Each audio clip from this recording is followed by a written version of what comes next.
There's no feeling more intense than starting over. If you deleted your homework the day before it was due, as I have, or if you left your wallet at home and you have to go back after spending an hour in the commute. If you won some money at the casino and then put all your winnings on red but it came up black. If you got your best shirt dry cleaned before a wedding and then immediately dropped food on it. If you won an argument with a friend and then later discovered that they just returned to their original view. Starting over is harder than starting up. If you're not ready for that, like if you've already had a bad day, then what you're about to go through might be too much. Feel free to go away and come back. I'll be here. Alright, thanks for coming with me on this trip. I'll understand if you have to take a break at any point. Just find a safe place to stop and quit the game. Don't worry, I'll save your progress, always, even your mistakes.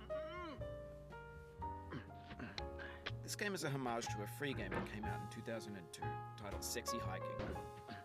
The author of that game was Jazuo, a mysterious Czech designer who was known at the time as the father of B games. And B games are rough assemblages of found objects.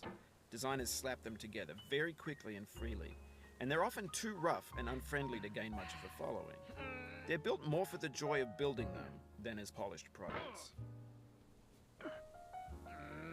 In a certain way, Sexy Hiking is the perfect embodiment of a B game. It's built almost entirely out of found and recycled parts, and it's one of the most unusual and unfriendly games of its time.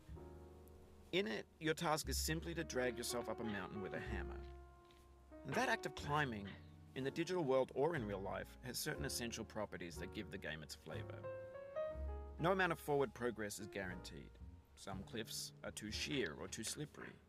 And the player is constantly, unremittingly in danger of falling and losing everything. Anyway, when you start Sexy Hiking, you're standing next to this dead tree that blocks the way to the entire rest of the game. It might take you an hour to get over that tree, and a lot of people never got past it. You prod and you poke at it, exploring the limits of your reach and your strength, trying to find a way up and over. And there's a sense of truth in that lack of compromise. Most obstacles in video game worlds are fake. You can be completely confident in your ability to get through them once you have the correct method or the correct equipment or just by spending enough time. In that sense, every pixelated obstacle in Sexy Hiking is real.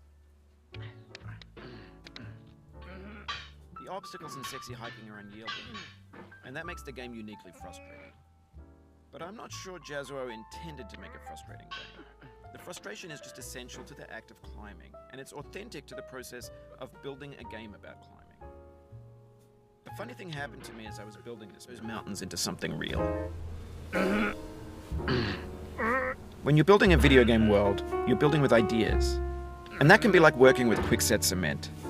You mold your ideas into a certain shape that can be played with, and in the process of playing with them, they begin to harden and set until they're immutable, like rock. And at that point, you can't change the world. Not without breaking it into pieces and starting fresh with new ideas.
For years now, people have been predicting that games would soon be made out of prefabricated objects, bought in a store and assembled into a world. And for the most part, that hasn't happened, because the objects in the stores are trash. I don't mean they look bad or that they're badly made, although a lot of them are. I mean they're trash in the way that food becomes trash as soon as you put it in the sink. Things are made to be consumed and used in a certain context. And once the moment is gone, they transform into garbage. In the context of technology, those moments pass by in seconds. Over time, we've poured more and more refuse into this vast digital landfill that we call the internet. It now vastly outnumbers and outweighs the things that are fresh and untainted and unused. When everything around us is cultural trash, trash becomes the new medium, the lingua franca of the digital age. And you can build culture out of trash, but only trash culture. B games, B movies, B music, B philosophy.